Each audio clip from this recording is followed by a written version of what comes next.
there are 7 forms of government, and these 7 forms are classified into 3. The first classification is as to the number of persons exercising power. So we are talking of how many people actually exercise power. Under this classification, there are 3 forms of government. You have monarchy, wherein only one person exercises power. Then you have aristocracy, where only few people exercise power, and these are usually the upper class, or the aristocrats, or the oligarchs. And lastly, we have democracy, wherein majority of the people will exercise power, because in democracy, it's usually majority rule. The second classification is to the relationship of the legislative and the executive. Under this, you have 2 forms of government. You have presidential, wherein the head of state and the head of government is the president, directly elected by the people, and usually has a fixed term. While the parliamentary, the head of government is the prime minister, elected by the parliament. The main difference between the two is that presidential is governed by separation of powers, while parliamentary is governed by union or fusion of powers. The last classification as to the extent of power exercised by a central or national government. And under this, actually, there are only 2, but presently they are trying to classify that into 3. You have the unitary, confederal, and the federal. In unitary, there is only one central government in one state. So it's so centralized. So one government, one state, so it's centralized. While in confederal, there's the relationship between the regional government and the central government. And usually the regional government is the one that is controlling the central government. So it's a bottom-up form of government. While the last is the federal form. It's a top-down, it's a equal.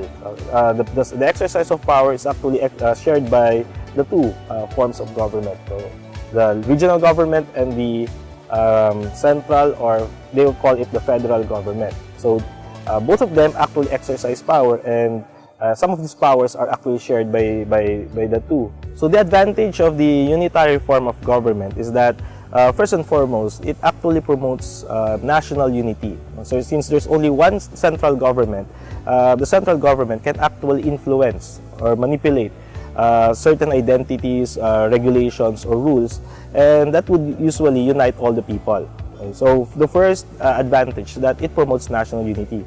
The second advantage is that it's a simpler form of governance, because it's a top-bottom approach. So the central government will give the instructions, and the local government will actually follow instructions. So it's very, very easy, as opposed to federalism, which we'll find out later on that it's quite complicated.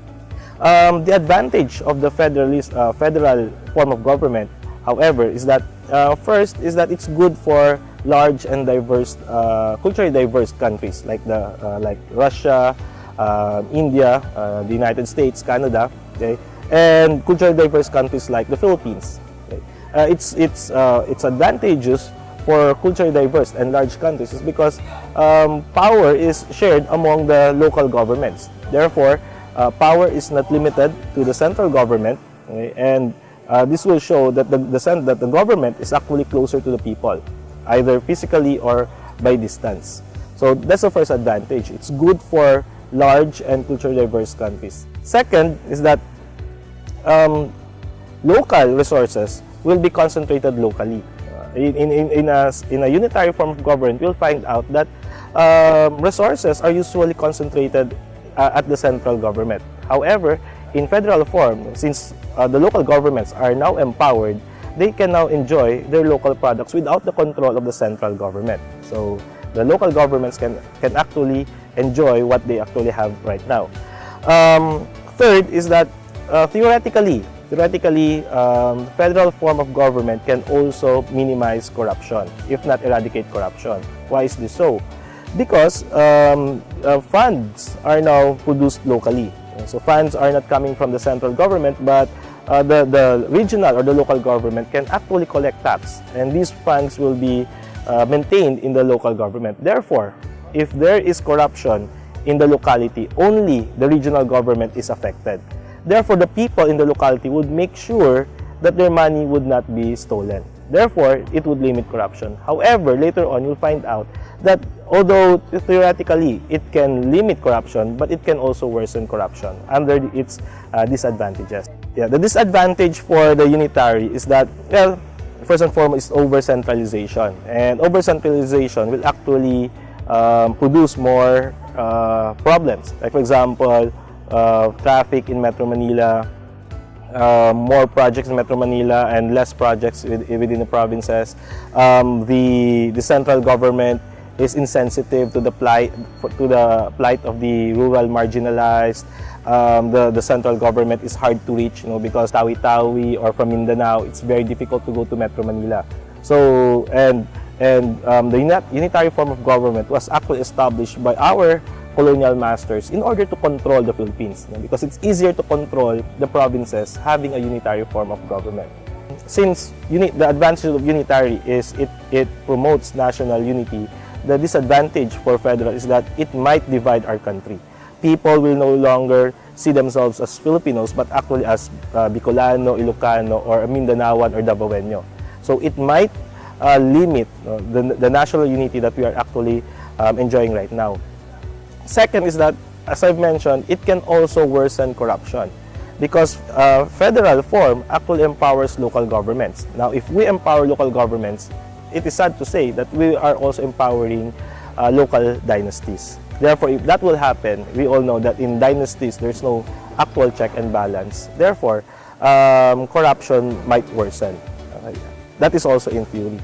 And third is that federal form of government is expensive, because there's another level of governance being implemented. Aside from the national government, you also have the regional government or the state governments, then the provincial, the municipal, until the barangay. So there's another level of governance, and that would be very, very expensive.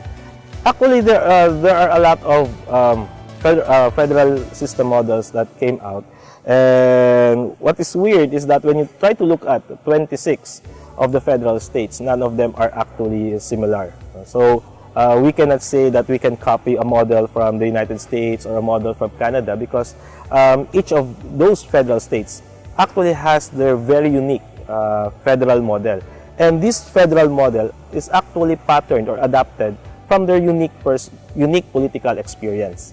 So therefore, we cannot say that we can copy. However, we can actually look at several good models from other countries, because it is based on their unique experience. Actually, what we can say is that there's no really perfect model. What we can do is that we try to look at our history, our personal political experience, and we'll find out what federal form of government, if we adopt a federal form of government, what federal form of government would be adaptive or would be suitable to the needs of the people.